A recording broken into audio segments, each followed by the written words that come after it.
The Sindar they were named, the Grey Elves, the Elves of the Twilight, and King Greymantle was he, Thingol, in the tongue of that land. And Melian was his queen, wiser than any child of Middle-earth. And their hidden halls were in Menegroth, the 1,000 caves in Doriath. Great power Melian lent to Thingol, who was himself great among the Eldar, for he alone of all the Sindar had seen with his own eyes the trees in the day of their flowering. And king though he was of Amanyar, he was not counted among the Morroquendi, but with the Elves of the Light, mighty upon Middle-earth. Hey everyone, Yoiston here, and I hope you all are doing well, wherever you are in Middle-earth. Feels good to be back with another lore video on an interesting and important figure of the First Age, the King of the Grey Elves, Thingol. There will be related articles and videos for more information in the description and cards, so please check those out. My friends, as always, thanks for joining me today. Let's begin our tale. Born sometime in or some years after 1050 of the Years of the Trees in Cuivianen, Elwë, meaning Starman in Quenya, also called Singolo, was one of the first elves to walk in Middle-earth. Soon after the awakening of the elves, Elwë would be one of the 3 elven ambassadors to represent his people in accompanying the Vala Arome back to Valinor, as the huntsmen of the Valar attempted to convince the elves to move there. Thus Thingol would see the Blessed Realm and behold the light of the 2 trees of Valinor. The 3 ambassadors would return to their people and, thus being persuaded, began the Great Migration with their people to make a new home in the west. Elwë and his brother Olwë led the Teleri, the 3rd group of elves to make the migration, and the largest group, and Elwë was excited to return to Valinor with his people. However, after crossing the Blue Mountains in East Beleriand, Elwë wandered into the forest of Nan Elmoth, after meeting with his friend Finwë, Lord of the Noldor. In this time, Elwë would meet the Maia named Melian, and he would fall into an enchantment of love with her. The Teleri could not find their lord, and while others moved on and came at last to Valinor with Elwë's brother Olwë, some remained in Middle-earth to search for Elwë, forever losing the opportunity to cross the sea and behold the 2 trees for themselves. Indeed, Elwë would eventually return to his people out of the forest with his bride Melian, and the 2 began their kingdom in Middle-earth. Elwë took up the name Thingol, as Thingol means grey cloak, and this was in the language Sindarin, which was of the Sindar people, the Grey Elves, and Thingol would be their first king. Even though Thingol had technically seen the 2 trees and was thus counted to be a high elf, akin to the people of the Vanyar, Noldor, and other Teleri who had also come to Valinor. Thingol, King Greymantle, whose hair was silver and was tallest of all the children of Iluvatar, men and elves, claimed lordship over all the lands of Beleriand and Middle-earth. But this would of course change with the coming of the elves out of the west and the eventual awakening of men who came out of the east. However, in the time they had before the return of Melkor and the Noldor to Middle-earth, Thingol made his seat of Menegroth in the forest of Doriath, having become an ally of the Dwarves of Belegost at Melian's behest. And they carved the caverns of the elven capital, and were greatly paid in things such as the great pearl Nymphelos. Thingol and Melian would also conceive the most beautiful child of Iru, the maiden Lúthien, half Sindar and half Maia. The list of Thingol's allies would also grow, for though he had strength in his people, with Melian and Lúthien at his side, the always reliable and honorable Beleg and Mablung, his loyal and wise friend and kinsman Círdan the Shipwright, who lived at the edge of the sea, Eol the Dark Elf, who forged the sword Anglakil, which would become Gurthang, and many other elves besides, such as Celeborn, Orifer, Dairon. The Green Elves would also migrate into Osiriand in the east, lands given to them, and their lord by Thingol. They would be of great aid from their coming to Beleriand to the very end of Thingol's realm, as they guarded the eastern flank of his kingdom and provided support to Thingol's people. Indeed, the Green Elves would witness the rising shadow in the world, as orcs and other evils from the north and east began to spread in Middle-earth. Thingol and his subjects and allies prepared for war, and Thingol would eventually take up his sword Aranruth, leading to the first battle of Beleriand in 1497 of the Years of the Trees, which would take place across the land. While Thingol and his elves would ultimately have victory, King Denethor of the Green Elves perished, the Falas of Círdan was besieged, and orcs gained some passage through Beleriand. However, Melian would create the Girdle of Melian, a protective enchantment which disallowed for the penetration of creatures into Doriath without her will or the will of Thingol. This girdle, which was definitely one of the most helpful spells in all of the history of Middle-earth, would be a great boon to Thingol and his forest, and it gave the forest kingdom of Thingol a great amount of strength, making it harder to conquer than many of the other elven kingdoms that were made. However, with the coming of the Noldor into Middle-earth, Thingol would grow suspicious of them, as they were aggressive and ambitious both, wanting to establish their kingdoms in his land of Beleriand. They would do so, of course, and Thingol would befriend the children of Finarfin, the grandchildren of Thingol's friend Finwë, for they shared kinship through Finarfin's wife, who was the niece of Thingol. He would open the girdle to the children of Finarfin, becoming friends especially with Finrod, whom he told about the river Narog and its caves, where Finrod might make his own kingdom. It would eventually be learned by Thingol, however, that some of the Noldor, those of Feanor and his sons, who he already disliked, had killed some of his kin in the first kinslaying at Auquilonde, the home of his brother Olwe. King Thingol would thus ban Quenya in his realm, for that was the language of these High Elves, and he would not aid them in their war against Morgoth. He sent the children of Finarfin away for a time, but would welcome them back into his realm in time. Indeed, Thingol's learning of the kinslaying was quite a world-changing moment in Middle-earth, as Sindarin, his language, would become the dominant Elven language after banning Quenya.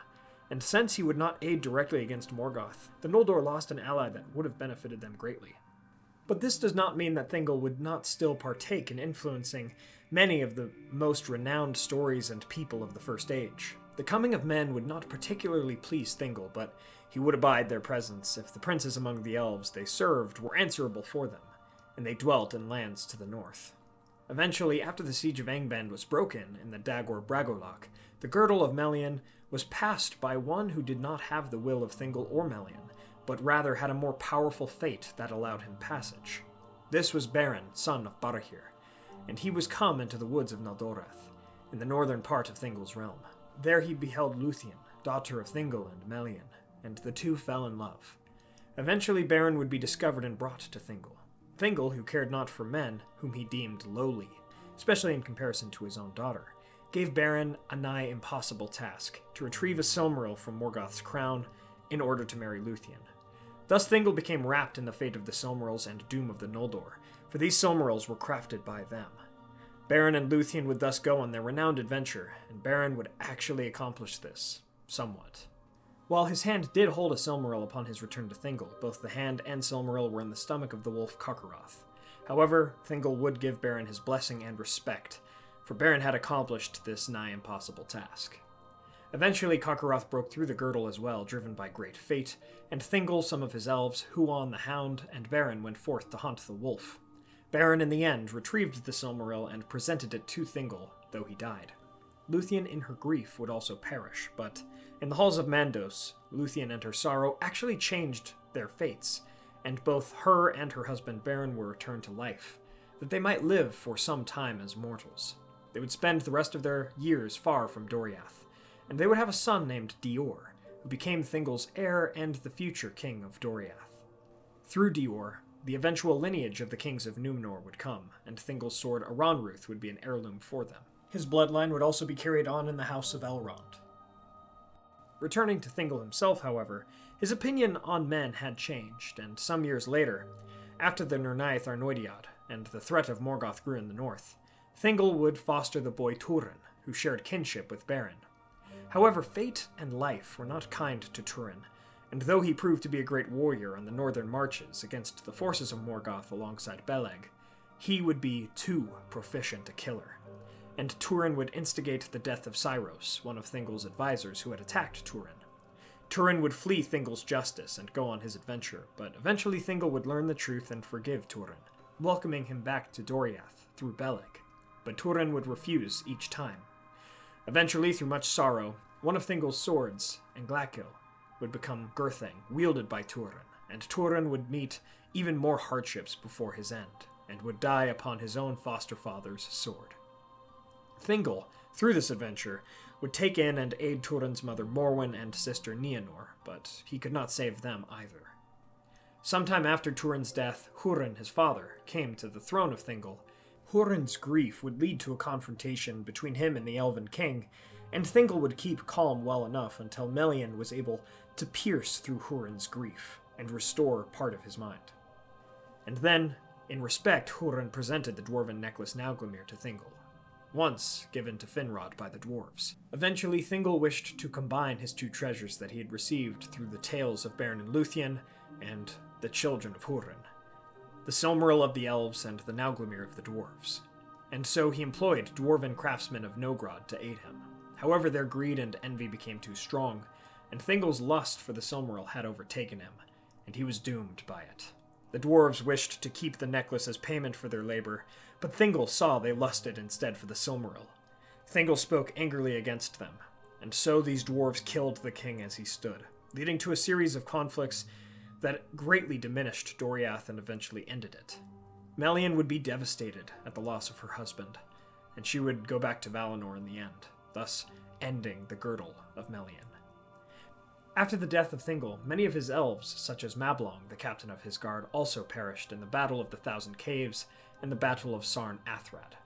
During the latter battle, however, some of Thingol's best remaining allies, such as the Green Elves of Osiriand, and his son-in-law, the man Beren, whom once he had scorned, avenged Thingol's death, and he retrieved the Nauglamir and the Silmaril within it, even after it had changed hands a few times.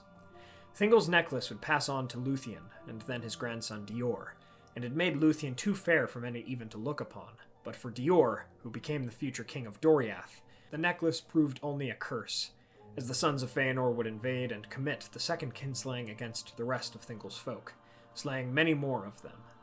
The necklace would carry on with Thingol's great-granddaughter Elwing, who escaped the wreckage, and she would have her own story with it. But as for Thingol and his realm, a mighty king and kingdom met their ruin, both for greed and powerful fate that was tied to the Silmarils. However, for as long as the lineage of the kings of Númenor went on, Thingol and Melian's bloodline continued on through the history of Middle-earth, bound with the bloodline of Thingol's friend Finwë. And so we come to the end of our tale on the King Greymantle, Thingol. From the story of Thingol, we see that he had true wealth when he had many friends and allies near the beginning of the First Age, not when he lost his life for material treasure. It's a common yet important theme in Tolkien's works. Thank you all so much for watching. I hope you all enjoyed today's video on Thingol. If you did, please be sure to hit that like button and share this with a friend. What are your thoughts, questions, additions, and corrections on Thingol? Let me know in the comments below. I enjoy the character of Thingol and his many flaws, as he adds so many dimensions to the Elven culture and stories of the First Age. Thanks to our Valar tier patrons, Adrian de la Tour, Chris Ortner, Kyle Wetzel, Peter Shepard, Jonathan Putnam, Mark Kralik, Blair Scout, Merton, John Hume, Sam McBee, Matt Sabach, Elizabeth Calvert, Maz Gibbs, Ben Gardner, Kondar, Reese Jenkins, Adam Petrolik, Kuzan, Brandon Glidden, Molly Sullivan, and Daniel Burns. Thank you so much, and thanks to all of our patrons and YouTube members. The support means so much to me. Please subscribe and hit that bell button to join the Men of the West and all of the Free Peoples today. And I'll see you all again next week with a video on the settlements of Númenor. You all are the best, my friends. Thank you so much for joining me on this adventure. Until the next one.